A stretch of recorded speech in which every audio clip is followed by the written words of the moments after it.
कोई गुटबाजी नहीं है। भारतीय जनता पार्टी एक डेमोक्रेटिक पार्टी है और हमारे कोई भी विचार जो है हमारे प्लेटफॉर्म पे रख सकते हैं, लेकिन गुटबाजी की जो बात कर रहे हैं आप, किसी तरह की कोई गुटबाजी नहीं। एक गुट जो है वो कहता है कि वसुंधरा राजे को लीडर माना जाए और एक गुट सदन में जो है वो पक्षपात के आरोप लगाता है, उनको किस प्रकार से देखते हैं? देखिए, ये सदन में पक्षपात के आरोप की बात कुछ नहीं है और जहां तक लीडर हैं हमारी पार्टी में, वसुंधरा राजे भी मुख्यमंत्री रही हुई हैं, वो भी लीडर हैं और भी हमारे पार्टी में लीडर हैं, लेकिन गुटबाजी कुछ नहीं है। भारतीय जनता पार्टी बिल्कुल एक पूरी की पूरी एक संगठित पार्टी है और हम सब जो हैं कोई भी मतलब किसी तरह का चुनाव जो है उसमें सारा संगठित होकर लड़ते हैं और किसी तरह का जो गुटबाजी की बात करते हैं बिल्कुल सरासर गलत है। मैं सीरियस से खारिज करता हूँ इस बात। तो फिर जेपी नड्डा जी यहाँ पर आकर क्या संदेश देंगे तमाम जो कार्य समिति के मेंबर? मैंने कहा ना कि एक सामान्य प्रक्रिया हमारे पार्टी की फंक्शनिंग की।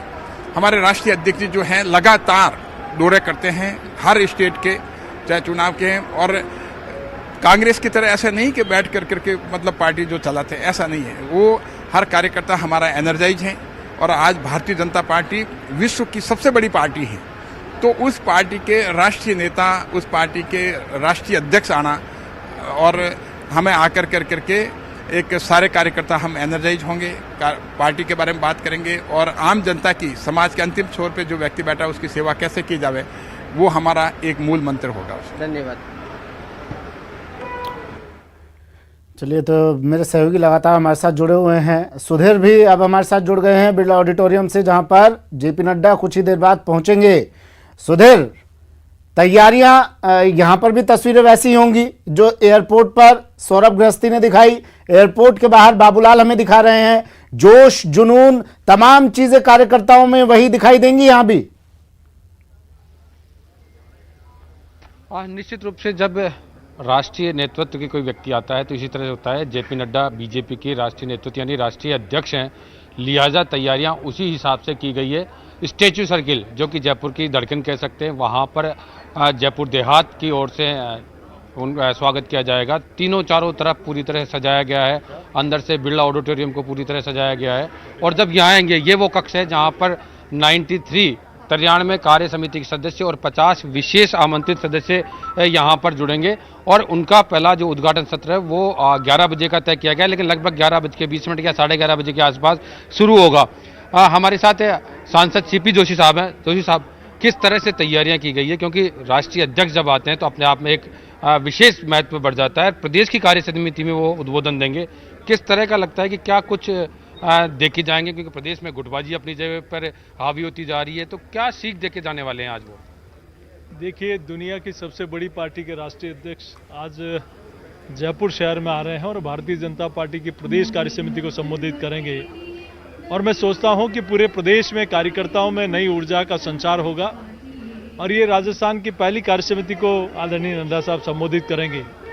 मैं सोचता हूं कि आने वाले समय में, अभी कुछ ही दिनों में पंचायत राज के चुनाव में भी भारतीय जनता पार्टी ने 21 में से 14 जिला प्रमुख भारतीय जनता पार्टी के बने हैं।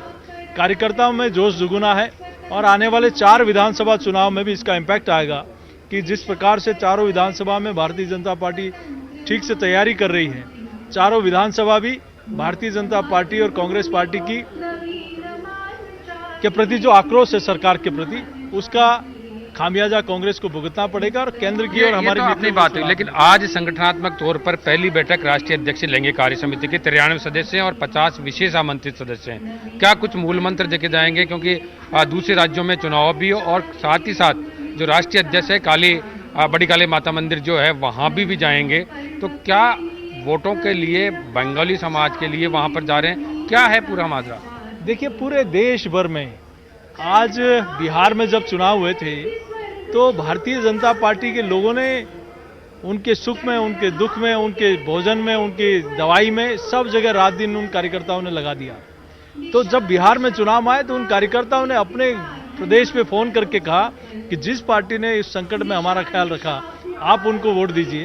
तो ऐसे समय में बंगाल के लोगों का भी ऐसा ही भारतीय जनता पार्टी ने, प्रवासी जितने भी थे उन सब का ख्याल रखा और मैं सोचता हूं कि इससे एक ऐसा संदेश जाएगा जो देश भर में जो बंगाली समाज है वहां पार्टी ने प्रमुख रूप से उनके, चाहे किसी भी प्रदेश के लोग हों, उनके सुविधाओं के लिए, उनकी देखभाल के लिए पार्टी ने विशेष रूप से व्यवस्था की थी।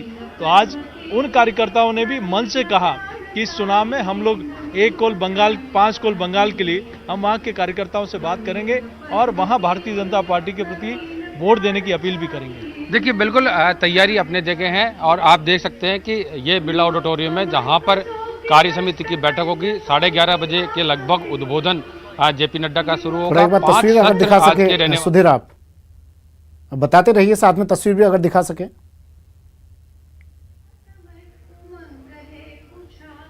जी जी बिल्कुल, मैं व्यवस्थाओं का एक जायजा दिखाता हूं। मैं मेरे सहयोगी से कहूंगा, अविनाश जी से, अविनाश जी जरा दिखाएं कि किस तरह की व्यवस्था की गई है, मंच पे किस तरह से सजाया जा रहा है। आप देखिए जिसमें लिखा है भारतीय जनता पार्टी राजस्थान प्रदेश कार्य समिति की बैठक 2 मार्च को हुई।